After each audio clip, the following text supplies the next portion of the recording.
If a child says, "Stop following me," please do stop. Please do you actually stop them. following them? Yeah, in this very specific case. In this very specific case, it might have worked out well, but in fictional. Yep, in a fictional case. Fictional thing. Apart from that, I don't think this film is really about very much. It kind of places that experience of watching a scary film above something like we've got these, elevated horror films that they're about grief or loneliness or whatever. I don't think this has any of that in mind. Hello and welcome to Spoiler Chat. We're talking Weapons, Zach Gregor's follow-up to 2022 debut Barbarian. It's spooky, it's scary, it's way funnier than I thought it would be. Here's a look at the first reactions from the Film Stories team. Hello.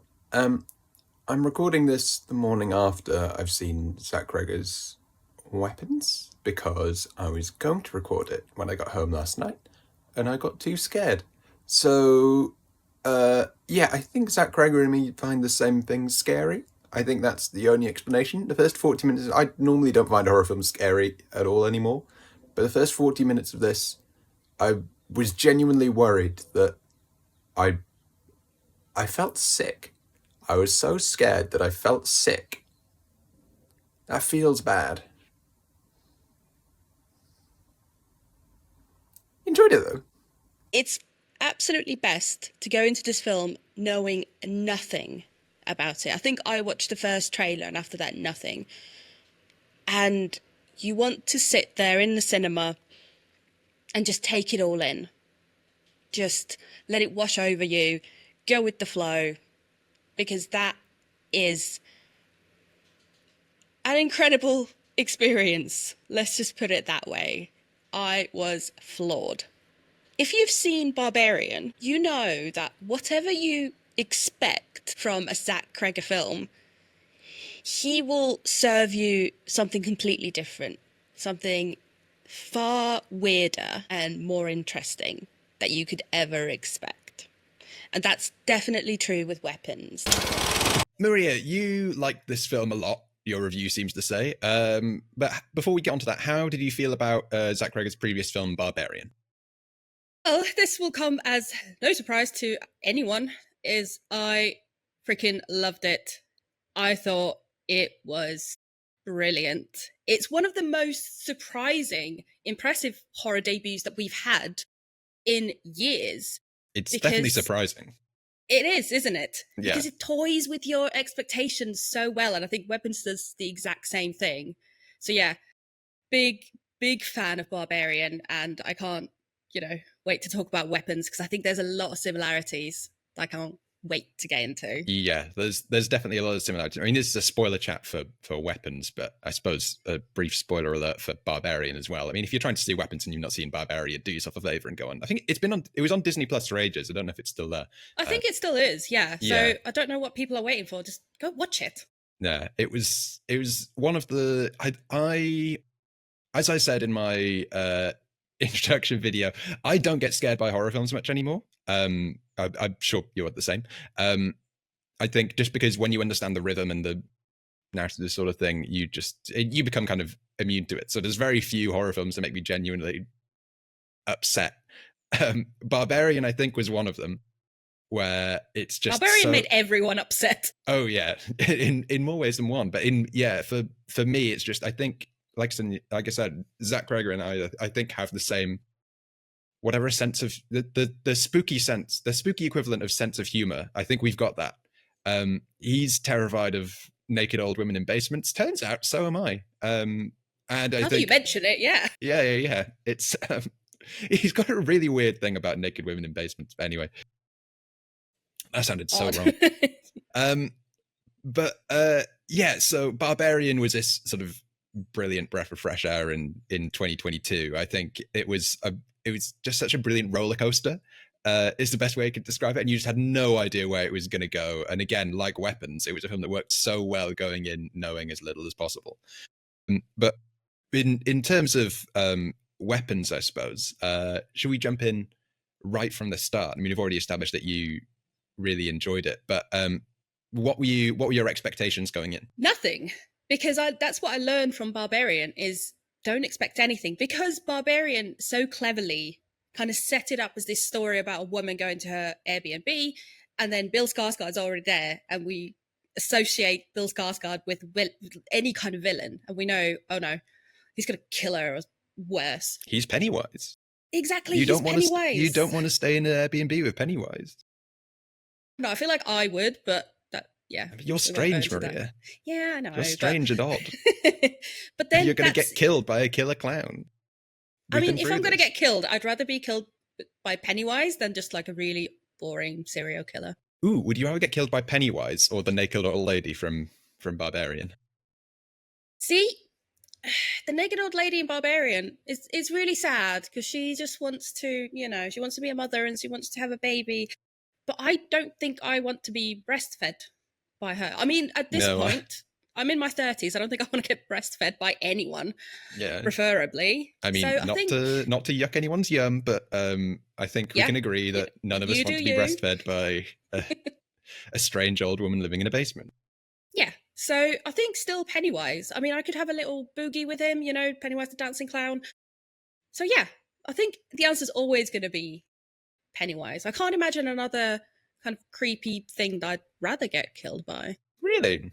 That's fascinating. That's a fascinating insight into your Do you not? psyche. Would you rather be killed by the woman in the basement?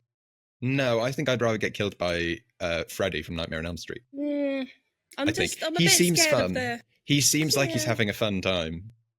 Yeah, specifically, I want to get killed by Freddy from Nightmare on Elm Street 4 onwards, Yeah, no, that makes sense. But then again, I don't know. I already sleep really badly and I have really weird dreams. So I feel like if Freddy gets involved, that's just... No, I like sleeping. I don't want Freddy to disturb me. Most it is asking for trouble. But I mean, speaking of sleeping, and we spoke about how it's genuinely quite a scary film. Did you have any problems sleeping the night after you watched this? Because I did. Yes, but not because I was scared. It's more just I was really pumped because I loved the film. And I was just so excited next day to talk about it, to write about it, just really get into it. So I was just a bit too excited to get into it. So, but I don't like you, I don't get scared. I watch so many horror films that it just doesn't really work for me that way. Funnily enough, we watched Meet the Parents last weekend, which is not a horror film, but apparently that has the same effect. Well, exactly. I was hiding behind my hands and I was just cringing. Yeah. And my boyfriend turned to me and was like, I have never seen you cringe and hide this much. We watch so many horror films and you're never like this. Jesus Christ, are you scared of Ben Stiller? And it turns out I am scared of Ben Stiller and Robert De Niro. Yeah, that's quite reasonable. That's me. Yeah. Well, turns out I'm scared of, like I say, old women in basements. But I think it was specifically, I mean, we'll come into this in more detail later, but there's a couple of really good jump scares in this film. And Zach Cregger loves a pan, and he's so good at panning the camera. And it was getting to the point after about 40 minutes where I genuinely thought, this is too much. I just want the camera to stop moving. Just stop, please. I don't want to see whatever is going to be around the corner. It makes me upset. And so then the first jump scare where it's such a classic tropey jump scare. Julie Garner's character wakes up in the middle of the night, looks down the corridor. There's no one down the corridor. It's all fine. She looks all around the room. There's no one in the room. She's all fine. She lies back in bed and then looks up at the ceiling, and the Hereditary style killer clown lady is just crouched there. And I'm like, God. It's so good. That happened. And then I as soon as that happened, I was like, right, well, I'm not sleeping. It really freaked me out. And I can't entirely articulate why, because it is, I think Zach Cregger just has he comes from a comedy and a sketch comedy background. And I think he's just absolutely nailed the rhythm of a jump scare scene. I mean, it comes up later on as well. Well, this is the thing. I love a good jump scare. A lot of people don't love them because they are so easy to spot, when they're coming. But I do think there's an art to them in terms of setting it up and then still getting your audience to jump, even though they know it's coming. And it's really hard in general to surprise people with horror films anymore.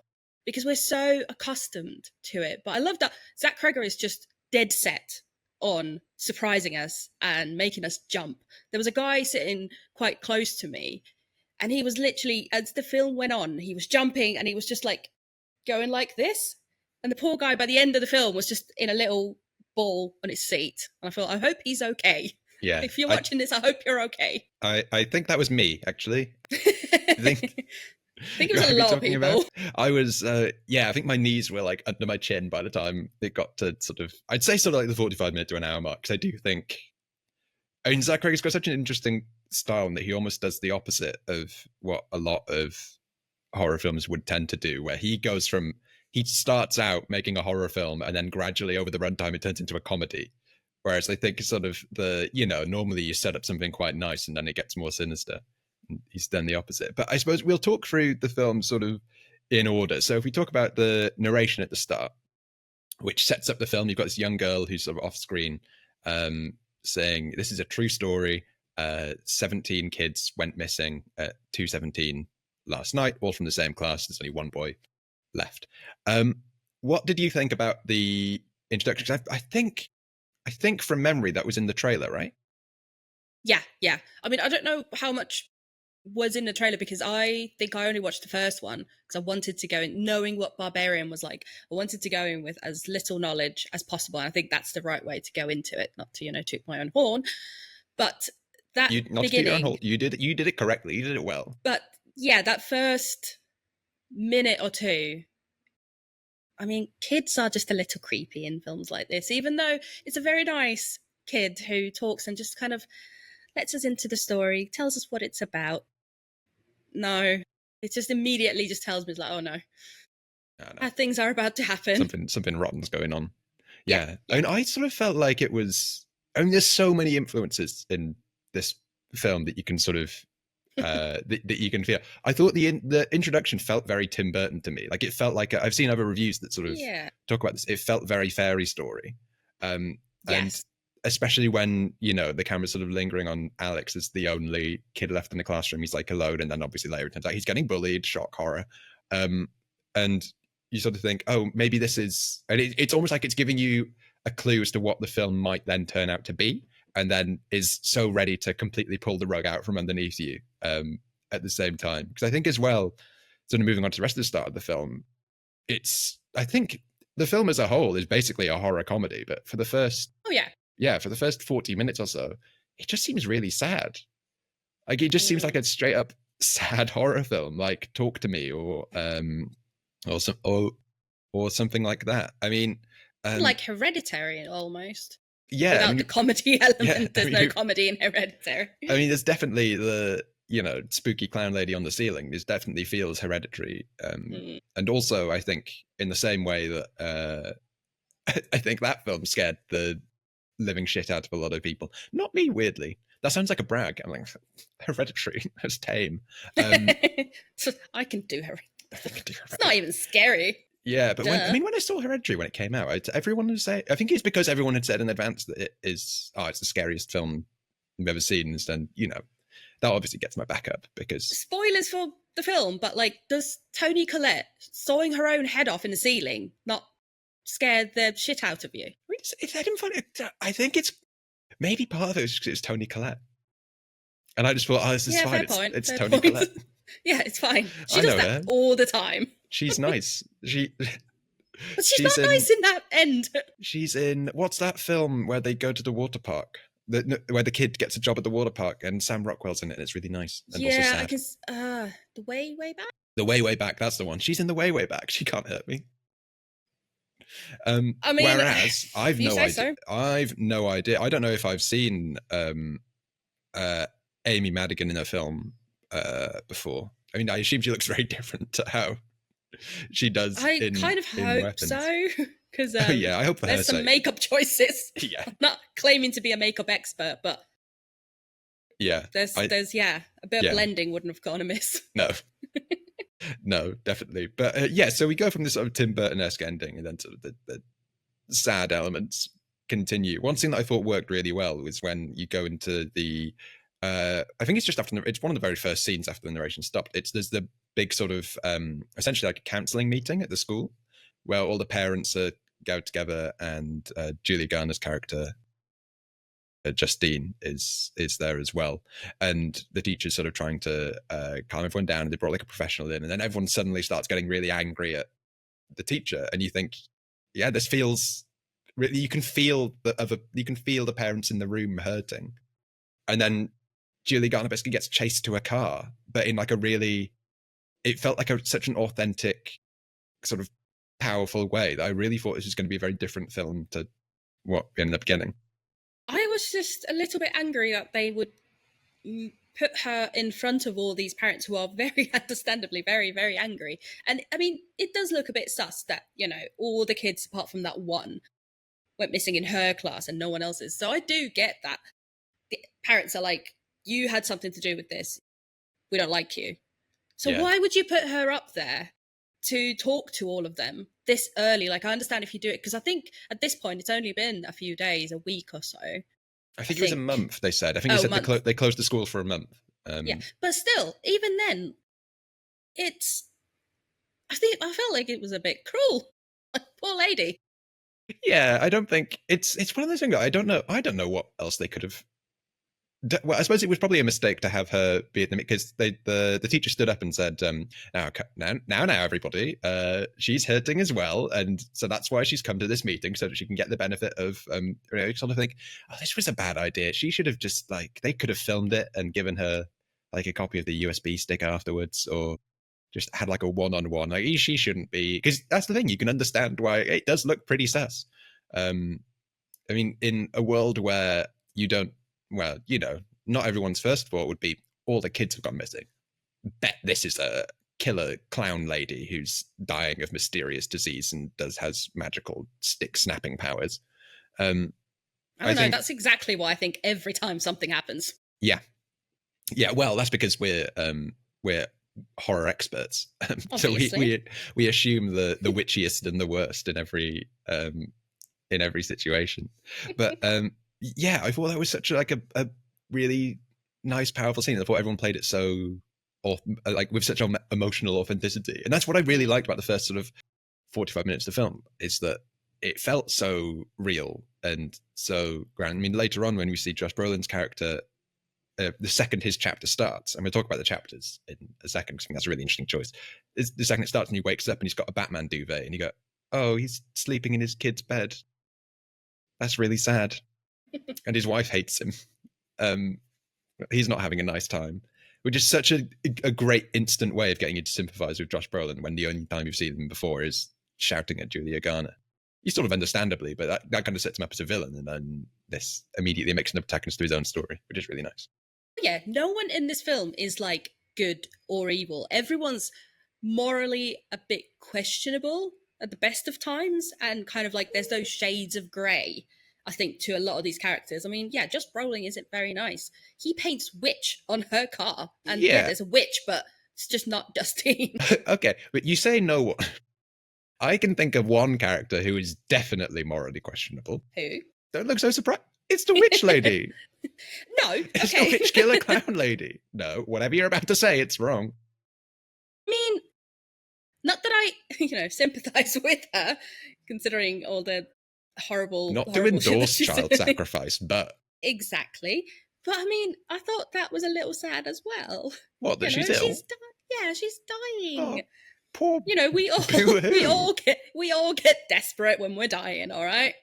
Oh yeah, I'm not convinced we all get desperate enough to kidnap 20 kids and lock them in a basement. I don't think that's a reasonable or proportional response.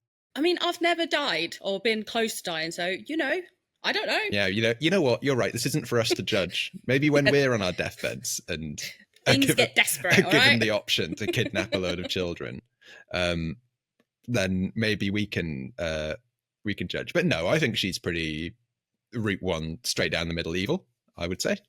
I'm going to go out on a limb. I'll give you that, yeah. I mean, she's horrible.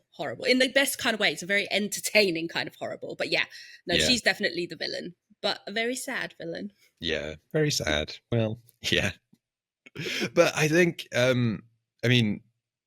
sort of still discussing the film in vaguely chronological order. I mean, this is still in Justine's chapter, which is sort of one of the first chapters. And I, I think one thing that I really admire about Zach Cregger's films so far is the mystery element, because I think this film for me I think it worked. It worked so much better because I've already seen Barbarian, and so I thought I knew roughly what to expect, which is something twisty, something turny, something's not going to be what I expect. And I really loved the mystery element because it's such small moments, like when Justine is going to the liquor store to get 2 bottles of vodka, which feels That's a lot of vodka. if she's drinking those in one night, she hides her hangovers very well.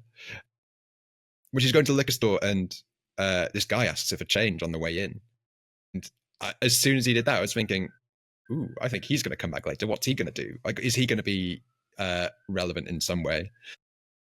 And I loved doing that for the first sort of hour. It's that you don't know you don't know what's going on. You don't know what's happening. You don't know who's going to be important and who's going to be just a throwaway line. And it's watching out for all these tiny little details because everything feels so intentional. Mm. I don't know if you felt this. I mean, there's like a cut earlier on between Josh Brolin's character's house and the building site where he's working, where it's just a perfectly matched cut between the 2 houses, and you think you didn't need to do that, but that was just so. It feels so refreshing to have a horror film that's just so, like, you can tell they've thought so hard about every shot, and every shot is just linked together in such a really beautiful way. Yeah, everything is meticulously planned. And I think one of the most impressive things about this film was how much control Zach Cregger has got of everything, including our kind of reactions. And he tells so little of what's actually going on in the first, like, what, an hour and a half? Yeah. Just over an hour. This is about a 2-hour film. You genuinely don't really know where it's going. And then we get to the chapter of the principal, and all of a sudden, everything just kind of explodes. Yeah. And it's a lot to take in because it's slow and you get all the different perspectives. And then everything turns into chaos and it's batshit crazy. And I loved it so much. Yeah. Yeah, I mean, it's probably worth talking now about the chapter structure before we go any further. I mean, this is something that Zach Cregger used in Barbarian to a slightly lesser degree. I think he split that into 3 different chapters, each sort of focusing on a different character, really. But in this one, he goes all out, and I think I read somewhere that he was inspired by Magnolia, Paul Thomas Anderson's film, which tells a lot of different vignettes. Vignettes? Is that how you pronounce vignettes? Vignettes? Vignettes, that's the word. Okay. Yeah. A lot of those sort of crammed together. How well do you think the chapter structure worked? As someone who isn't the biggest fan of Magnolia, I thought it worked really well. It's a lot to take in just 2 hours. But I think all of them proceeded at quite a quick pace, so it never became dull. And you got little hints at things in each that you didn't know before. So I think it worked surprisingly well. I didn't know that's what was going to happen. I didn't realize there was going to be different chapters. I thought this was going to be, and this is stupid of me. Why did I expect this to have any kind of normal structure considering who's made this film? I had no idea. And again, I think those kinds of surprises, even at that kind of small level of the film's structure, is really refreshing, not knowing what you're going to get in a film like this, especially because it is a horror and it's a comedy. It's a very, very black comedy. But all those different elements, the fact that they come together as well as they do, is just so, so impressive. Did it work for you? Do you like Magnolia? I like Magnolia. I mean, to be honest, the film that it reminded me more of, and this sounds like damning with faint praise, it reminded me more of Burn After Reading, the Coen Brothers film. And just the Coen Brothers style in general, I think, especially in sort of the later half when it gets more comedic, you've got all these sort of almost like tangentially connected characters all sort of merging together, and you know they're all going to have like a big sort of showdown at the end, and it has that sort of off-kilter style that I usually associate with the Coen Brothers, which, you know, I'm a big Coen Brothers fan, just not of Burn After Reading, but I thought it worked quite well. I would say, again, this is it's very difficult. I'm never normally a fan of just the blanket saying every film should be 20 minutes shorter, but I think this one should. And I would say I felt like it could do with losing a chapter. I think you said he's so in control Okay. of the audience. I felt while I was watching it, and this was just me picking up on the vibe. I'm a very in tune with people. I'm a people person, and so I felt like the audience was. I felt the audience go and sort of roll their eyes. I think it's like the penultimate chapter before you get right to the end. What, I think the principal?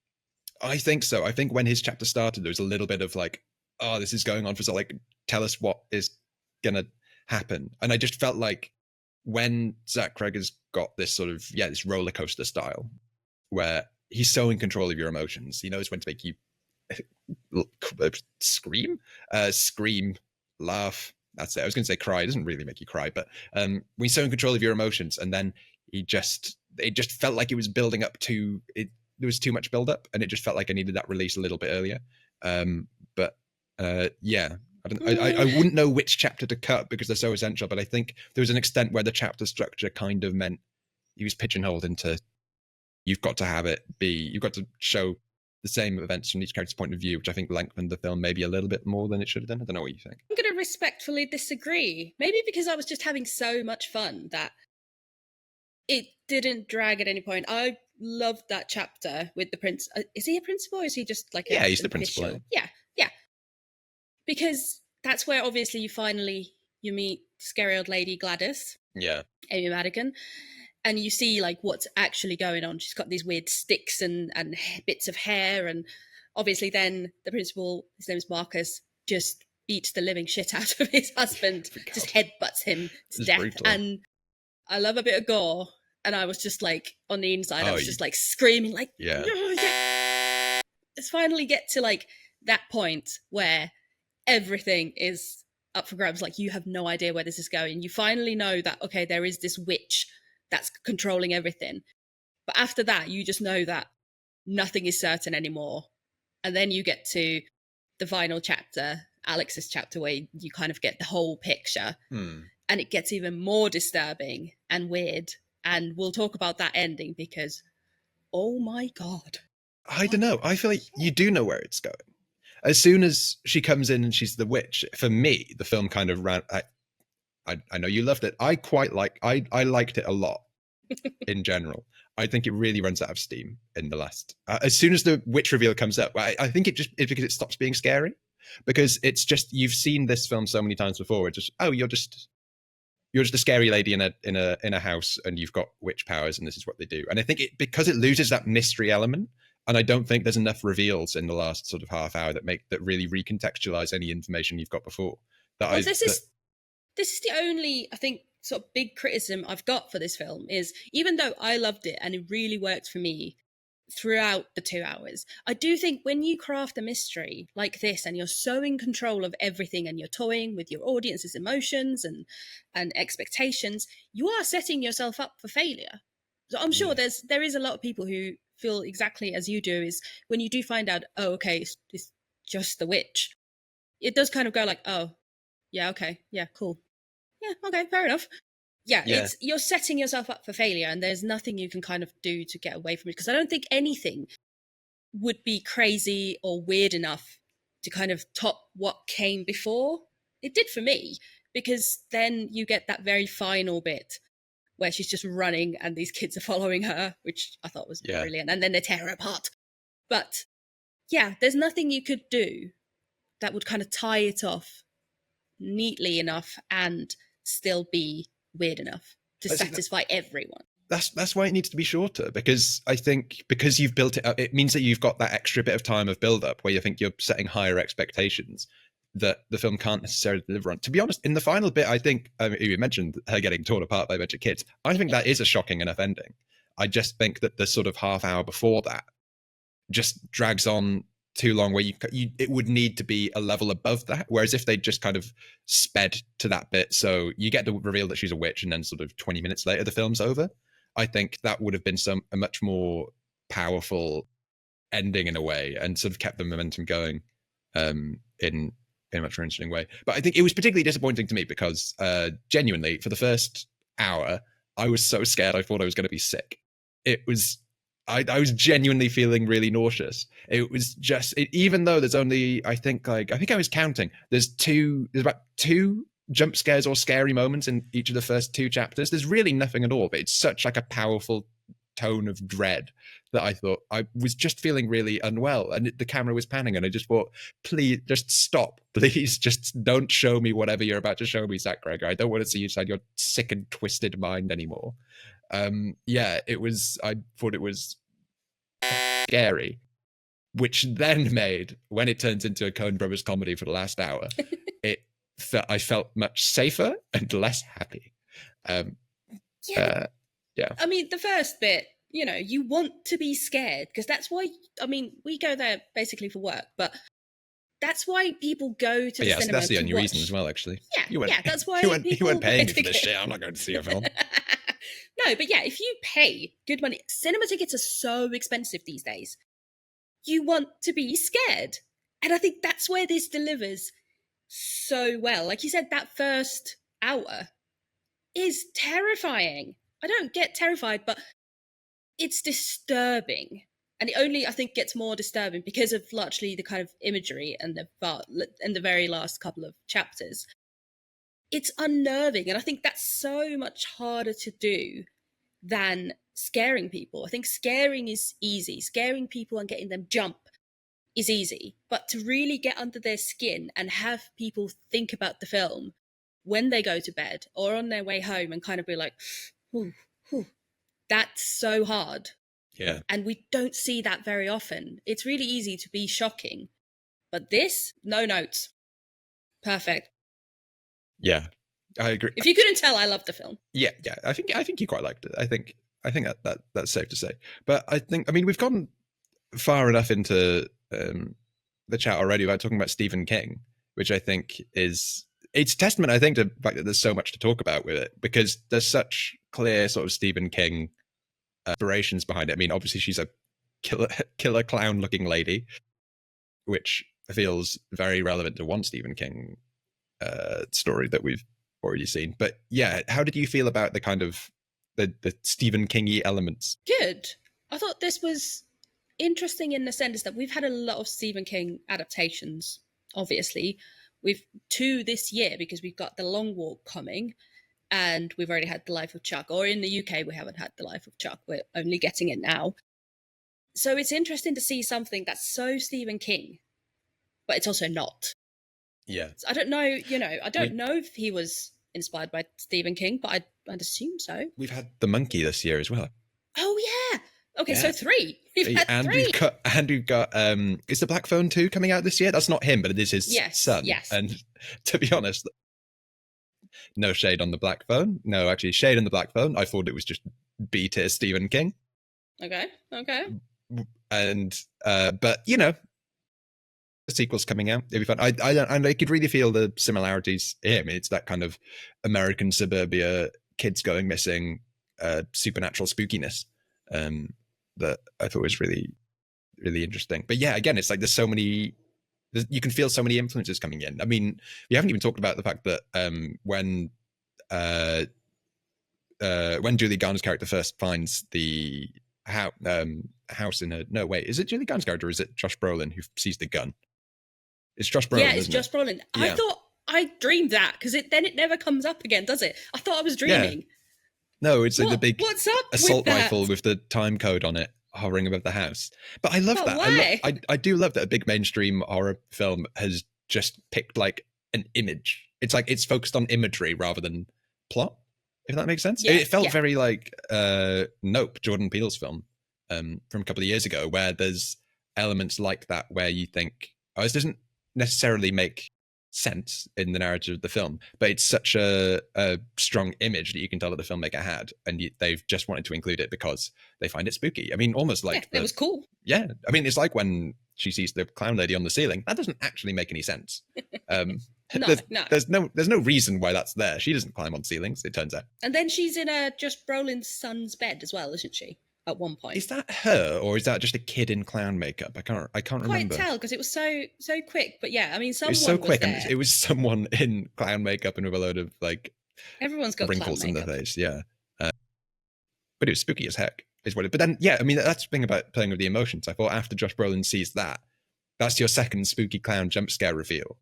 and it was very good. But I think you could feel, well, I certainly felt like, oh yeah, but we've seen that one before. So then he immediately undercuts it with a joke afterwards because Josh Brolin just wakes up and goes, "What the?" And you think, yeah, you know exactly what you're doing, because you know that people will have already been expecting the clown thing to come back, and now it's just Josh Brolin is expressing the reaction of the audience, going like, "What's going on?" That's so spooky. Why is that here? I thought that was great. Yeah, no, I agree. I will agree with that one. Yeah. Okay, and now I think it's worth talking a bit more about the cast, because we've not really discussed those yet. So obviously it's led by Julia Garner and Josh Brolin. What were your thoughts on their characters and their character design in the first sort of hour of the film? I really liked it. I really like Julia Garner. She's currently in the Fantastic Four First Steps as the Silver Surfer. Not and that I you'd love it. She's covered in Resident Evil graphics. Yeah, why Yep. not? But she's such an interesting actress. She's supposed to be playing Madonna in a biopic as well, which I feel like in this one you can really see why she would be, at least physically, a very, very good choice. And she looks exactly like. But that film's never going to happen. No. She's just said that it is still happening. Literally, like last week, she said that it's still in the works. People say a lot of things. Yeah, but until they have. No, in fact, actually, as soon as they've finished filming the Madonna biopic, I still won't believe it's come. I won't believe it's come out until I have bought my ticket and I'm in the cinema. Fair enough. I think the whole behind the scenes situation of that is a mess. Yeah, probably not the messiest musical biopic coming out anytime soon, but but we'll that's a different video. We'll skate over that. That's a very different video. Anyway, yes, sorry, Weapons. Julia Garner. Yeah, and she's in a film called The Assistant. That's kind of like a bit on like a Me Too kind of vibe going on there. She's absolutely brilliant there. But I loved how Weapons gave her this quite a messy character who loves vodka, you know. She's not always right. She's not always kind of objectively. She maybe likes to be the victim, but she's not. She makes a lot of terrible choices here. So I loved getting someone that different for her to play. And I thought she did really great. Same, I mean, Josh Brolin's always great. He was supposed to be played by, what's his name? Pedro Pascal, was it? Yeah, Pedders, yeah. Our favourite. I don't know about that. I think, well, Zack Snyder said that, so they had this film all cast and ready to go, and then the Hollywood strikes happened, which meant that I think everyone's schedule got thrown out. And for one thing, Pedro Pascal couldn't do it because he was doing Fantastic Four. He's doing everything. Yeah, he's in everything. He's very busy. So yeah, I think from what I've read, I think Zack Snyder then, as soon as they lost him, he thought, right, let's just rethink this and let's just entirely recast it. But I could see him in the Josh Brolin role. I think he's very good. I think he can do basically anything. But I mean, I'm very happy with the cast that we've got. I think it's yeah. But yeah, Julie Garner's character, I really liked. I think there's so many, like you say, she's such an emotionally complex character, and there's so many moments where you think it's so easy to make that character a stereotype, I feel, but she really feels like a real person. I mean, the moment when she's talking to Alden Ehrenreich, her ex, no, I don't think it's ever entirely specified. Seems complicated. Yeah, it's complicated. Yeah, when she's talking to Rex in the bar and he says, as someone knows you very well, not everyone is thinking about you right now. And you can see that obviously she's having a horrible time because obviously everyone thinks that she's kidnapped a bunch of kids. But then you sort of think, oh, how much of that is actually in her head? Because yeah, people are going to be thinking about the kids rather than her, and they're going to be thinking about the families rather than her. Yeah. And you can see that moment where you think, oh, she's not really the victim here. Like she's like a sub-victim. She's the victim once removed. But she wants to be the victim. She wants everyone's sympathy and empathy. And then going back to sort of the knowledge of Zack Snyder's previous film and thinking about the mystery element, there's an element throughout her entire because the first chapter is from her point of view. There's an element where you are thinking, well, maybe she is sort of involved. It's almost like a Gone Girl situation where you're not sure whether you're watching the protagonist or the antagonist from the start. And it's such a great rug pull, I think, to play with people's expectations and think, oh, maybe she is going to be the villain, because she's got that great moment where she's talking to the principal and the principal reveals that at her previous school, she got in trouble for inappropriate conduct. In this in this school, she's got in trouble for, I think, among other things, giving a lift home to a kid who's missed their bus. Yeah. And she like hugged a crying kid, and they were like, no, this isn't good. Yeah, but I think that was such like a great thematic thing as well. I mean, this feels like a left turn. I was reading an article in The Atlantic or something the other day about kids and parents' fear of sort of abduction and child endangerment and that sort of thing, and how parents have become a lot more protective of kids. Don't go out on your own and play outside, etc. And then comparing that to the stats of, well, what will actually happen if you let kids play in the park? And 99.999% of the time, it's nothing. But parents think it's like, oh, there's a 2/3 chance they're going to get abducted, that sort of thing. And I really feel like the film was playing with that, with that, where it was saying, look, here is a teacher who is arguably just being a sort of emotionally available, sort of empathetic, good teacher who She's makes there the for the kids. Yeah, who genuinely just wants to do well, and is almost feels like, if that character had been in a film 30 years ago, no one would have thought twice about like, oh, she's just being a really nice teacher because she's giving a kid a lift home because they missed a bus and she didn't want to leave them on their own. There was that level of like trust in authority where people would think, oh, she's a teacher, the system will protect my child.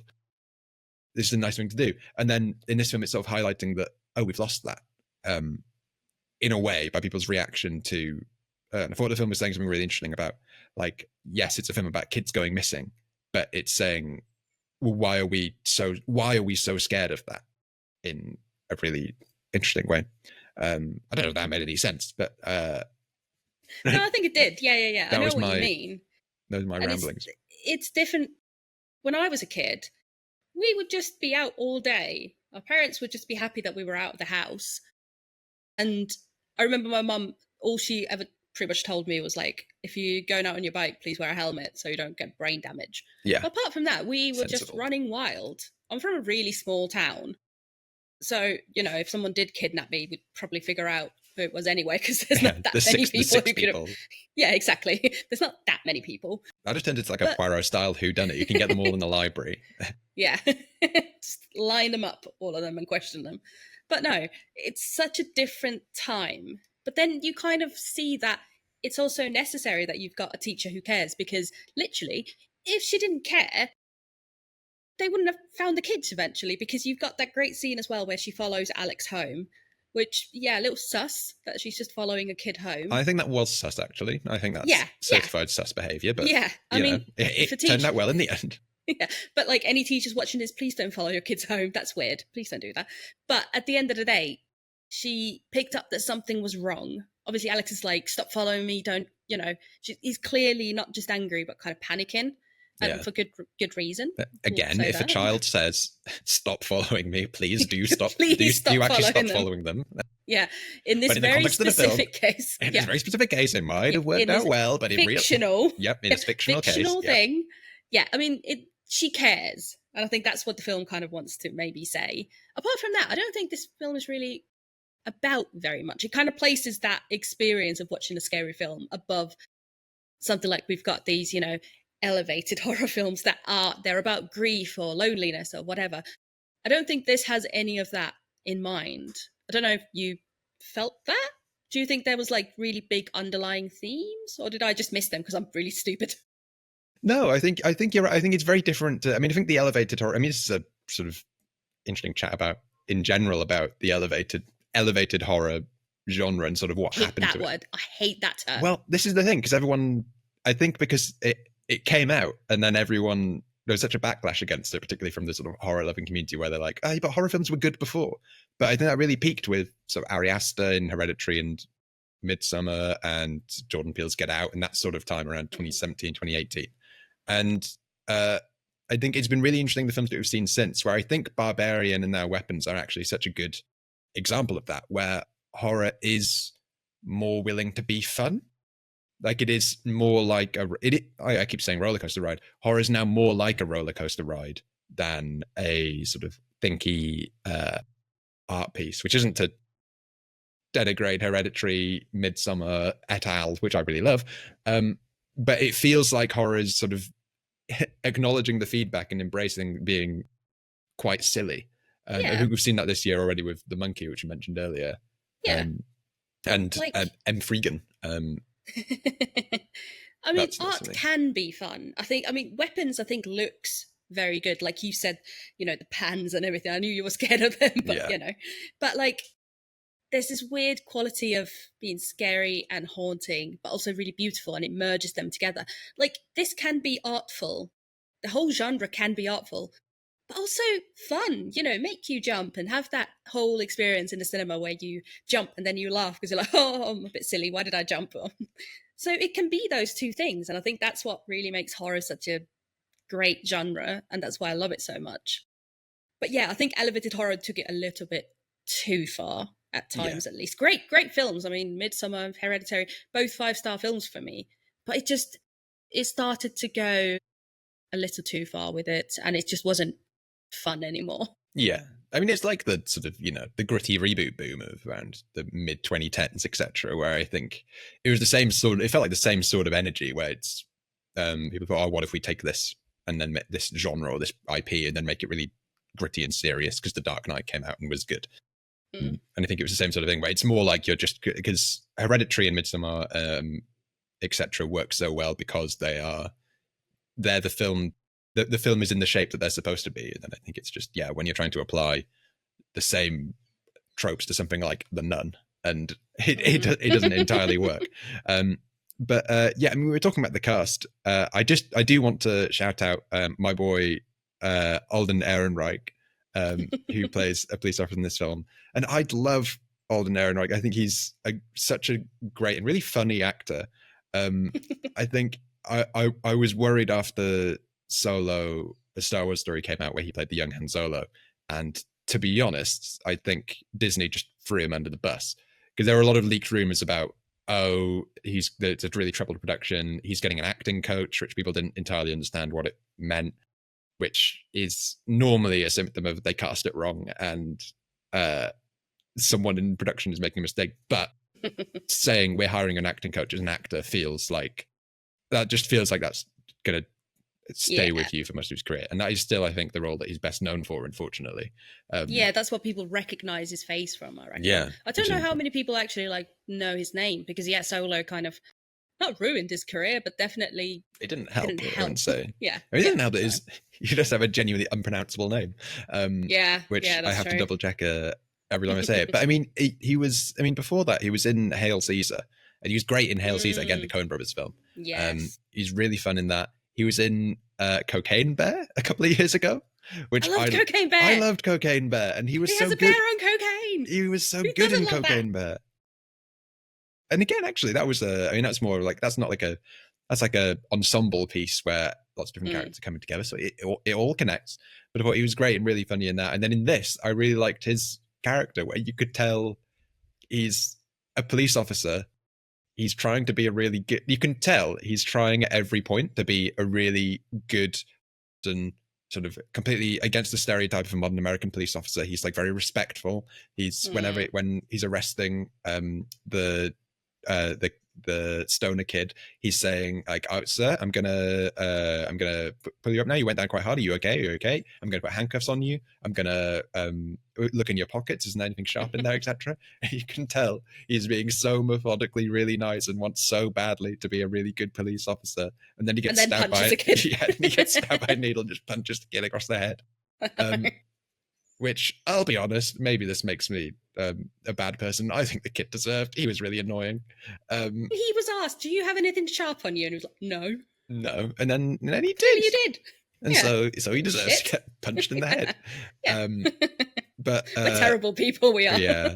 But no, he was such like but you really felt for him sort of throughout the film, I think. And again, it did such a good job. I think this is where the chapter things worked really well, is that you find out all these little details about him that sort of recontextualize the way you saw him earlier. So when he goes to the bar with Julie Garner's character, and they're just having he decides to have a Coke to start with, and she's like, having a Coke? What are you, some kind of wuss?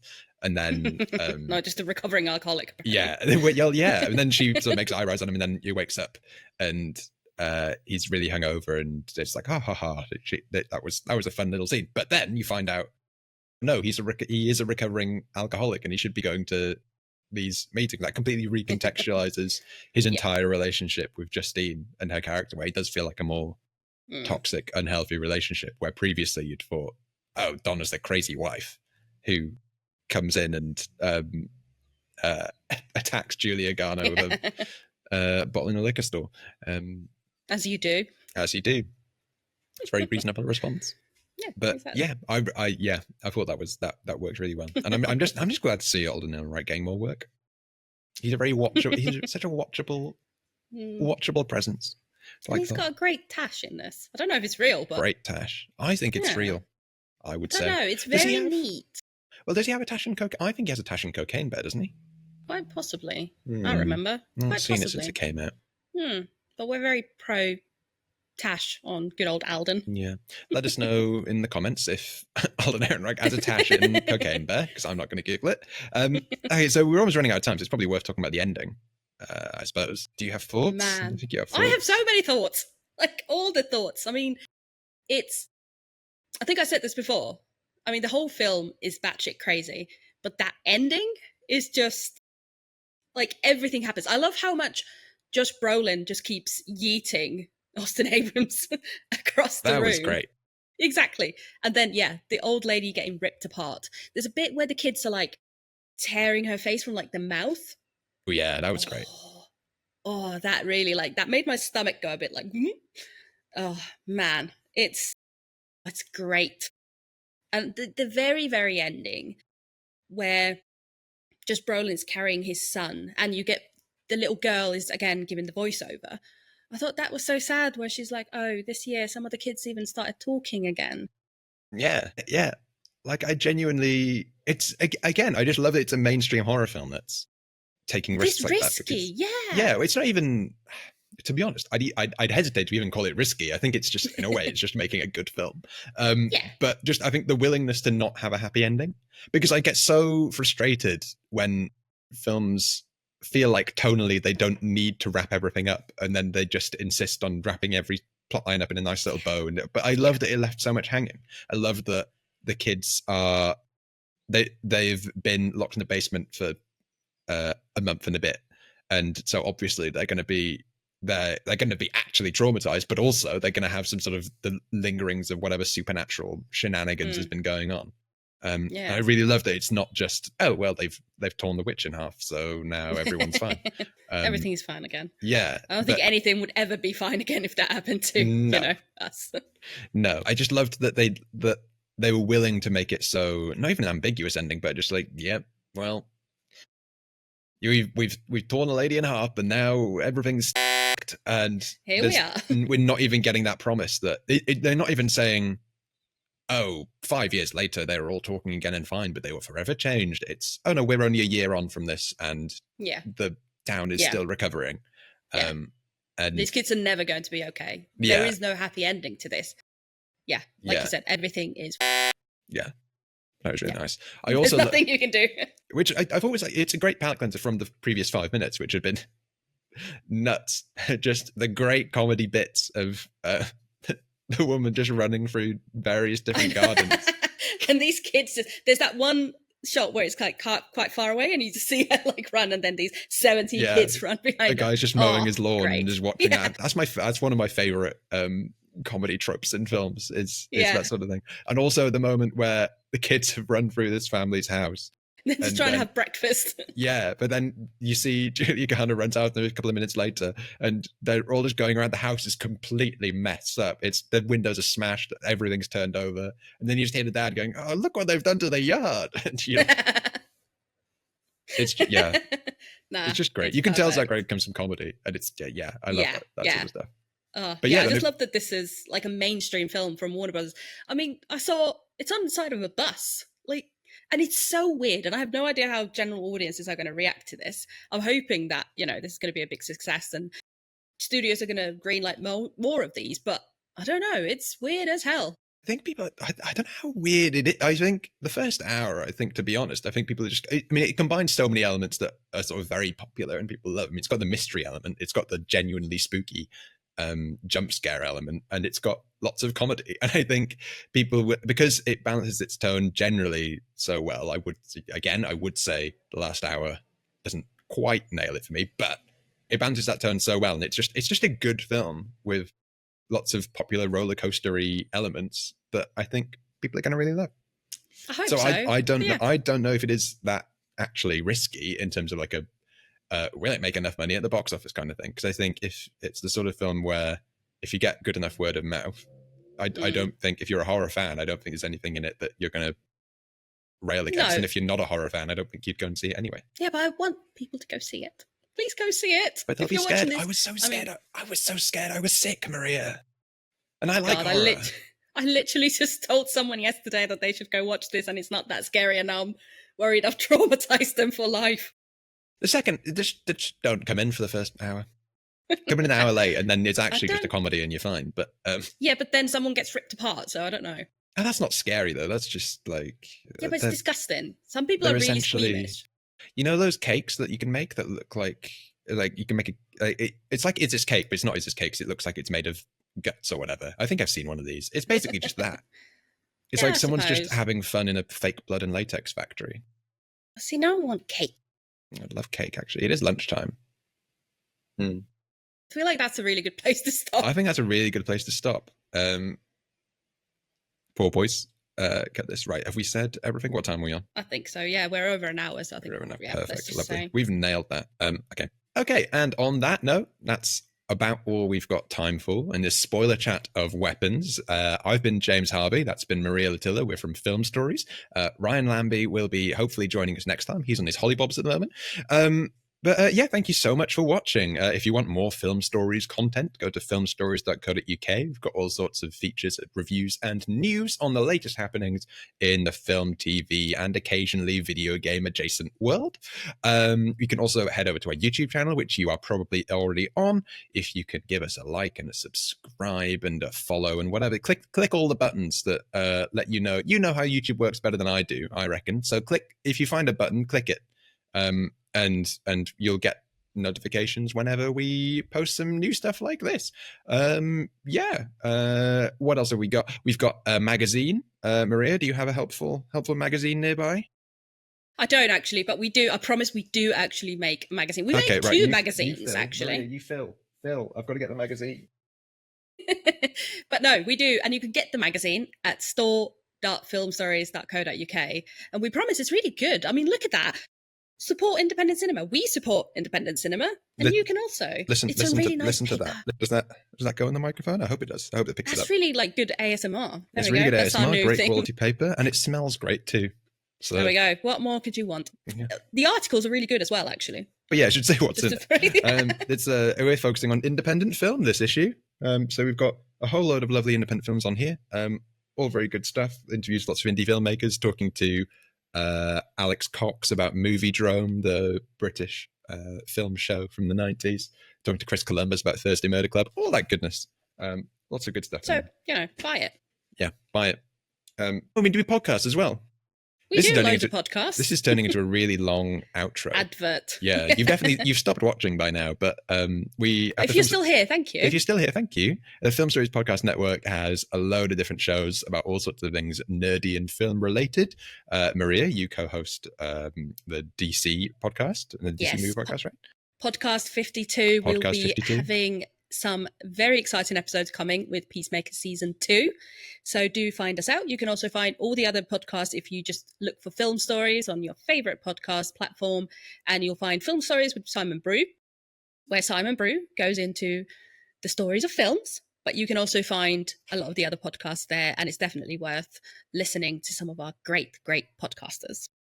They're very good. That's about everything, I think. There we go. Thank you very much for watching. Until next time, bye. Bye. I don't know how we're supposed to end. How do you end a YouTube video? I have no idea. This is what we need people to tell us how to do. Yeah. John, you should keep this bit in. Yeah. Just show people how dumb we are. Cool. Right, I'm going to stop recording. I think it's reactions. I'm going to talk about Barbarian first. We good to gooch? I think so. Does it show on your screen that it's recording? Yes, I think so. Okay. Right. Hello, John. Let's The safe word is porpoise. Okay, cool. Hello. Porpoise. We got really far. We got so far. We got halfway through hello. So, Maria Latilla, you seem to like this film quite a lot. But before we get onto that, porpoise, like you say, it's worked very well. I mean, who was going to play Julia Garner's character? Have we got that somewhere? Porpoise. Because my porpoise laptop is about to die. Okay. I forgot to turn it on. That's good. My nose is itching a lot. I hope that's the same angle I had. Okay. Right, I've no idea again. who's going to play. Yeah, okay, cool. I'm sorry. Right, cool. Oh, Tom Burke was going to be in it. That's fun. Okay. Porpoise. Where were we? Julia Garner. Oh, yes. So cast, recast. But so I read earlier that Craig was inspired by, Porpoise. Magnolia. That's it. Jesus. Just okay. Magnolia. Okay. Porpoise again. With that one. Yeah. But yeah, I think. Porpoise. What time are we on? Ooh, we haven't talked about. Yeah. Yeah. Really Why not? oh, we have to talk about Aldrin Ehrenreich. Really like him. Porpoise. But it's I just loved as well actually. Porpoise. Got that bit. Saying